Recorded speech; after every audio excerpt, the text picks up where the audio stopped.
Hello, my aging lovelies. This is Rachel, and you're watching For the Love of Aging. My previous video was on Sundowner's syndrome, and I wanted to do like another video post on that topic and touch a little bit more about different techniques or just different thoughts about what a caregiver can do to support and help that person, their loved one, if they are experiencing sundowners, that behavior, agitation, feeling upset, getting upset, pacing maybe. They're just very active. Could be somewhat combative. I mean, there's no cookie cutter to these symptoms and actions and behaviors. So you need to really become almost like just a detective, an investigator of trying to figure out your person's patterns, routines, and what may be precipitating, what is happening prior to when these behaviors come about, and just really learning more of, the environment that they're in, what's happening throughout that time.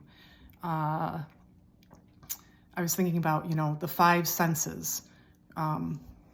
More so than anything, communication is key, of course, but there may not be verbal communication. So you're really going to have to hone in on body language and the senses. Maybe the lighting, their vision, maybe perceiving something different, or it's hurting them, or, they're not able to express that. Maybe it's too bright, maybe it's too dim. That could be something that's bothering them. Maybe there's a smell, that's bothering them. Maybe there's too much noise happening that's going on, and there's no way for them to express it other than, maybe they're yelling or screaming or, crying, the wringing of hands, or just the upsetness of what they're going through. Even, feeling, what if they're wearing something that is uncomfortable? I do not like wool at all. It's scratchy and itchy. Maybe there's something that they're wearing that is bothering them. And, taste. Maybe there's something that maybe they want their teeth brushed, or maybe they had something that's just icky in their mouth, or just there's so many things that could be going on that's bothering them. Thinking about what seems to be a place that you tend to get a lot of resistance is showering. Showering is a big issue with many people that have dementia, and just thinking about the environment in the bathroom. It's echoey sometimes, sterile, the water temperature, could be too hot, to be too cold.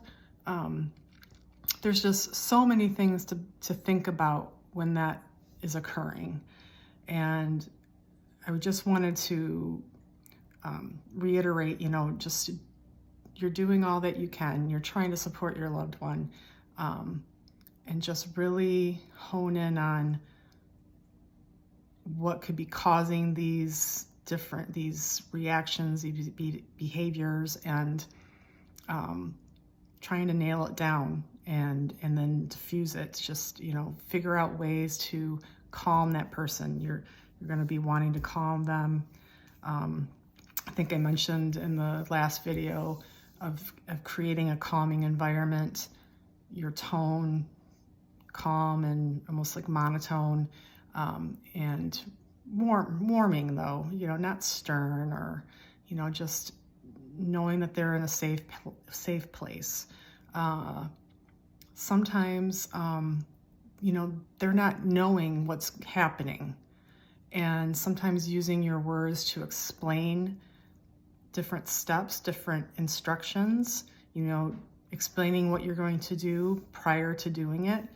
But again, don't make it long sentences, make it short and simple enough for them to process it. It may take a while for them to do it. There's delayed processing involved sometimes. So like if you are looking at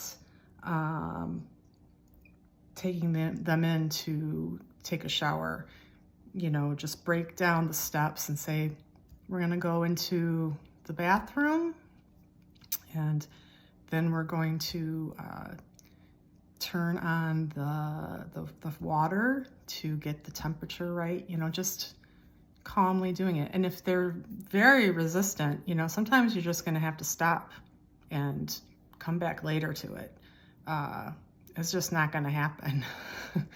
But and I understand that frustration, showers are just something that just seems to really create a reaction to people. But then if you think about it, you can understand why. Who wants someone else to be, washing someone up? It's a private matter, and, it's just, I can understand where that fear is coming from, or resistance is coming from. So anyways, those were just some of my other thoughts. Again, when I was talking about creating a calming environment, I made the mention of, listening to some music, reading. And what I meant by that is maybe, they may not be able to read, but maybe they like looking through magazines. That might be something that's calming to them, or you could read to them. That might be something that's calming. But if you maybe try to do that each day or evening when that time is coming, they'll know that that's something to look forward to, and know that that's a routine, it's time for the quieting to happen because it's coming near the end of the day. And maybe that will help. There's lots of resources, online. If you're on the computer, and even, putting in Sundowner's syndrome, and learn a little more about it and ways to help your loved one during those times. So anyways, that was just on my mind, and I felt the need to make another video of that. But anyway, I hope you have a great day, and we'll talk with you soon. Okay, thank you. Bye-bye.